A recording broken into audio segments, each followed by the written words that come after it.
Welcome to another deep dive. Today, we're going to be looking into the really unsettling case of Anthony Allen Shore, the Tourniquet Killer. You've shared some excerpts from a Wikipedia article all about him, and we're going to break it down together. We'll explore the psychology behind his crimes and also look at the impact on the people involved. So Anthony Allen Shore was born in Rapid City, South Dakota in 1962. And his family life, right from the start, was marked by instability. There were frequent moves because his parents were in the military, and they eventually settled in Houston, Texas. Even from a young age, though, there were signs of trouble. Yeah, his childhood was anything but idyllic. I mean, constant parental conflicts, infidelity, and eventually a divorce created a really tumultuous environment for him to grow up in. What's really striking is that Shore actually claimed he was abused by both his parents. Physical abuse from his father and even sexual molestation from his mother when he was just 13. We have to acknowledge, though, that these are just Shore's claims, and they haven't been corroborated. Yeah, that's a really good point. But regardless of, the complete accuracy of these claims, it definitely paints a picture of a deeply dysfunctional family dynamic. And the concerning behavior started early on. We're talking about things like killing a neighbor's cat, harassing and molesting female classmates, and even preying on younger friends of his sisters. It's hard to grasp that progression from these disturbing childhood behaviors to the horrific crimes that he would later commit. Absolutely. Well, it's impossible to draw a direct link, cause and effect, between childhood trauma and becoming a serial killer. It's a recurring pattern that we see time and time again. Those early experiences, they could very well have contributed to serious psychological issues that would have impacted his worldview, his relationships with other people, and ultimately his capacity for violence. It's really crucial for us to dig a little deeper into the potential psychological factors that might have been at play here. Okay, let's do that. Where do we even begin with something like that? Well, we can start by looking at some common psychological profiles that are associated with serial killers. A lot of times we see signs of antisocial personality disorder, which is characterized by a disregard for social norms and the rights of others. Psychopathy is another possibility that involves a lack of empathy and remorse. These are just potential frameworks to think about, of course. A comprehensive psychological evaluation would be needed to fully understand the nuances of Shore's personality. Right. So Shore was married twice, first to Gina Lynn Worley in 1983. They had two daughters, Amber and Tiffany, but they ended up getting divorced after a decade. His second marriage, this time to Amy Lynch in 1997, also ended in divorce. And there were accusations of abuse. It seems like he was almost living a double life, maintaining this facade of normalcy, while all along harboring these incredibly dark impulses. That duality, you're right, that duality is often present in these types of cases. That ability to compartmentalize, to function in normal ways while committing these heinous acts, is a real hallmark of a lot of serial killers, and it's part of what makes them so difficult to detect. In Shore's case, the most horrifying aspect of this double life came to light during his trial. You're talking about his daughter's testimonies, right? Yes. Both Amber and Tiffany bravely came forward and revealed that their father had drugged, abused, and raped them. It's impossible for us to even fathom the courage it must have taken to share such a harrowing experience, especially in the context of such a public and horrifying trial. It's incredibly disturbing and just a stark reminder that behind those sensationalized headlines are real victims whose lives have been completely shattered. For Shore's daughters, the trauma of his crimes is amplified even more by the fact that the perpetrator was their own father. So, with this understanding now of Shore's background and the potential psychological factors involved, let's shift our focus a little bit to the timeline of his crimes. His first known victim was 15-year-old Lori Tremblay in 1986. This is a really pivotal case. It marks the beginning of his reign of terror. Lori was walking to school when Shore attacked her. He attempted to sexually assault her and tragically ended her life through strangulation. He then disposed of her body behind a Mexican restaurant in Houston. This was just the first of many innocent lives that he would take. Sadly, Lori's murder wasn't an isolated incident. In 1992, Shore claimed another victim, 21-year-old Maria del Carmen Estrada. She was a Mexican immigrant who was working as a nanny. This case really stands out to me, not just because it shows an escalation in the brutality of Shore's crimes, the sexual assault combined with the murder, but also because it played such a crucial role in his eventual capture. It's like this case held a hidden key to unraveling this whole web of deception.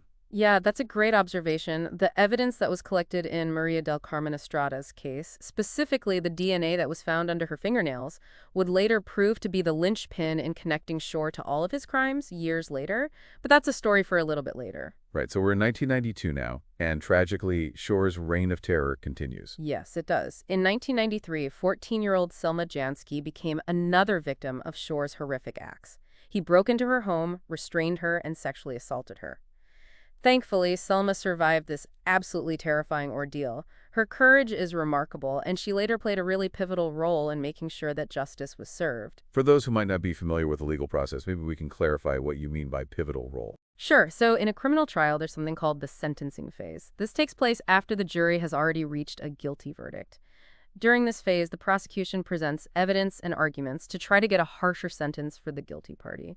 And the defense, well, they advocate for a more lenient one. Victims are often given the opportunity during this phase to share impact statements, describing how the crime has affected their lives. Selma Jansky, with incredible strength, testified during Shore's sentencing phase, and she provided a really powerful firsthand account of the trauma that he had inflicted. It's just so important to remember that these cases, these legal proceedings, they're not just abstract events.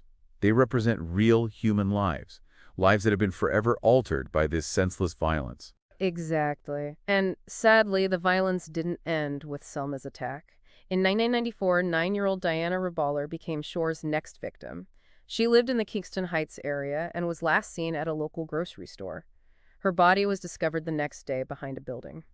This case is particularly disturbing because it marks Shore's shift to what would become his signature method, the tourniquet method. Right, that's what ultimately gave him the chilling moniker, the Tourniquet Killer. Can you explain how that method worked? Sure, it involved using a ligature, usually something like a rope or a cord, and she would attach something to it, like a toothbrush or a piece of bamboo. This allowed him to tighten and loosen the ligature around the victim's neck, which would cause excruciating pain and eventually death. It was a calculated, brutal method.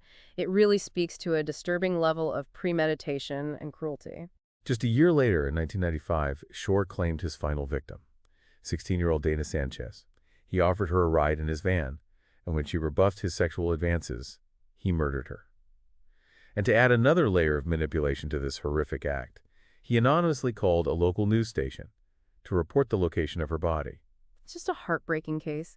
And the callous way in which he disposed of Dana's body and then tried to control the narrative by involving the media, it's truly chilling. For years, Shore was essentially a ghost, a shadow lurking in the community. Despite their best efforts, the police were just baffled. So how did they finally catch him? That's the question that's been hanging in the air this entire deep dive. It's almost unbelievable that he managed to evade capture for so long. It is remarkable, and it's a story that hinges on advancements in forensic science and, unfortunately, also on some bureaucratic delays that may have had really tragic consequences. So remember that DNA evidence we were talking about earlier, that crucial sample that was found under Maria del Carmen Estrada's fingernails?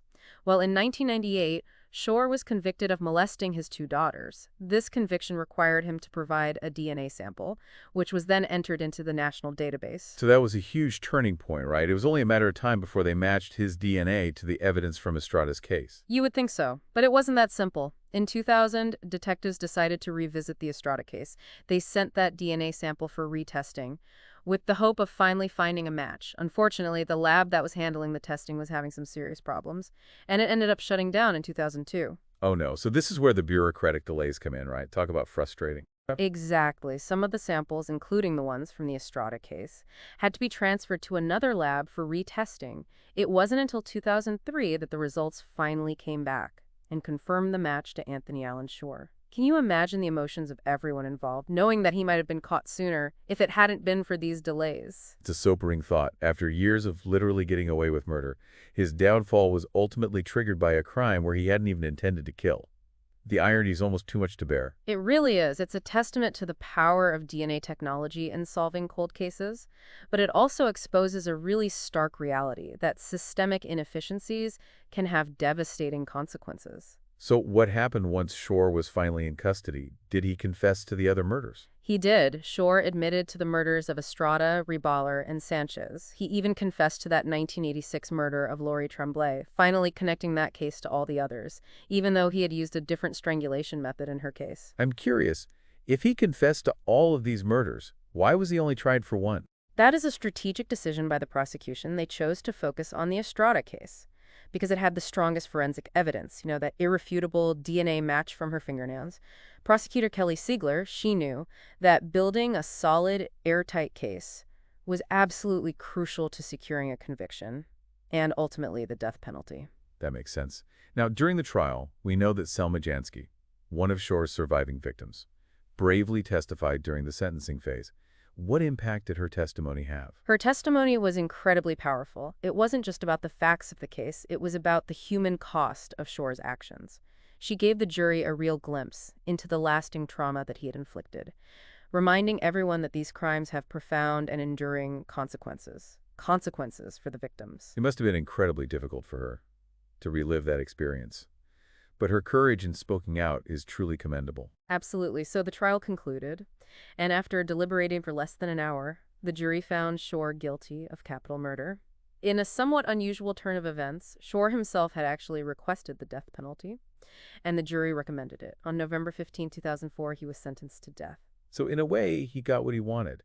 But even in his final moments, Shore maintained this disturbing facade, this disconnect from the gravity of his actions. You're referring to his execution, of course. Shore was executed by lethal injection on January 18, 2018. His last words were, "Ooh-wee." I can feel that. It's a chilling statement, almost flippant and detached. It leaves us with a lot to unpack. It does make you wonder what was going through his mind at those final moments. Was it defiance? A dark joke? Or maybe even a genuine reaction, albeit disturbing? To the physical sensation, it's really hard to fathom. We can analyze his words from a lot of different perspectives. Some might see it as a final act of defiance, a refusal to express any remorse, or acknowledge the weight of his crimes. Others might interpret it as a disturbingly casual response to the lethal injection, a sign of his psychopathy. But ultimately, I think we're left with more questions than answers. It's a chilling reminder of the complexity and mystery of the human mind, especially when it's confronted with evil. Before we wrap up this deep dive, we need to talk about the aftermath of Shore's crimes, particularly the impact on his family. His daughter, Tiffany, has been incredibly courageous in sharing her experiences. She has. Tiffany has given numerous interviews and appeared in documentaries about her father, speaking very candidly about the abuse that she and her sister endured, the trauma of discovering their father's true nature, and that ongoing struggle to come to terms with his legacy. It's one thing to process the idea of a serial killer as an abstract concept, but to have that person be your own father is a burden that most of us just can't even comprehend. Right. Her story reminds us that the impact of these crimes extends far beyond the immediate victims. Families are left to grapple with a whirlwind of emotions: grief, anger, confusion, and this really deep sense of betrayal. And to have to rebuild their lives, knowing that someone they loved and trusted was capable of such horrific acts. Exactly. It's a testament to Tiffany's resilience and strength that she's been able to share her story and advocate for other victims of abuse. She's really turned her pain into a force for good, helping others who have experienced similar trauma. It's truly inspiring to see how she's using her voice to make a difference. As we wrap up this deep dive into the disturbing case of Anthony Allen Shore, the Tourniquet Killer, I find myself struggling with this mix of emotions. On the one hand, there's the unsettling nature of his crimes, but on the other hand, there's this deep sense of sadness. Sadness for the victims and their families. Yeah, I completely understand. It's so hard to reconcile the seemingly ordinary life he led. I mean, he was a father, a husband, a musician, with the absolutely monstrous acts that he committed. It really challenges our preconceived notions of what a monster looks like. It reminds us that evil can hide beneath the most unassuming facades. Yeah, it's a stark reminder that we can never truly know what lurks beneath the surface, and it raises so many questions about the nature of evil, the role of childhood trauma, and just the limits of our understanding of the human psyche. Exactly. Cases like this, they force us to confront these uncomfortable truths about the human capacity for darkness. But I think they also present opportunities for learning and growth. By studying these cases, by really delving into them, we can potentially identify warning signs, refine our investigative techniques, and provide better support systems for victims and their families. That's such a crucial point. It's not about excusing or condoning these acts in any way, but it's about trying to learn from them so we can prevent future tragedies. If we can glean some insights from these really dark chapters, maybe, just maybe, we can move a little closer to a world where justice and healing prevail. What's so fascinating about Shore's case, and what makes it particularly challenging, is that he was able to function within society for so long. He maintained relationships, he held down jobs, he even had a family. It makes you wonder how many other individuals like him might be out there, hiding in plain sight. That's a chilling thought. It really underscores the importance of awareness and education, and fostering a society where people feel empowered to speak up, to report any suspicious behavior, and to seek help when they need it. Absolutely. We have to remember that while cases like this are horrifying, they are thankfully statistically rare. Most people who experience trauma don't become serial killers. It's this really complex interplay of factors, and we're just beginning to scratch the surface of understanding the intricate workings of the criminal mind. This deep dive has certainly left me with a lot to think about. Anthony Allen Shore's story is a stark reminder of just how complex human nature can be. It's a story of profound loss, unimaginable trauma, and the enduring strength of the human spirit. It's a story that challenges us to confront the darkness head-on, to seek understanding, and to never stop advocating for justice and compassion. Very well said. It's a story that stays with you long after you hear it. It makes you reflect, and it gives you this deeper understanding of the human condition. And while it's definitely a difficult story to process, it's a story that ultimately underscores the importance of empathy, resilience, and the unwavering pursuit of a safer and more just society for everyone.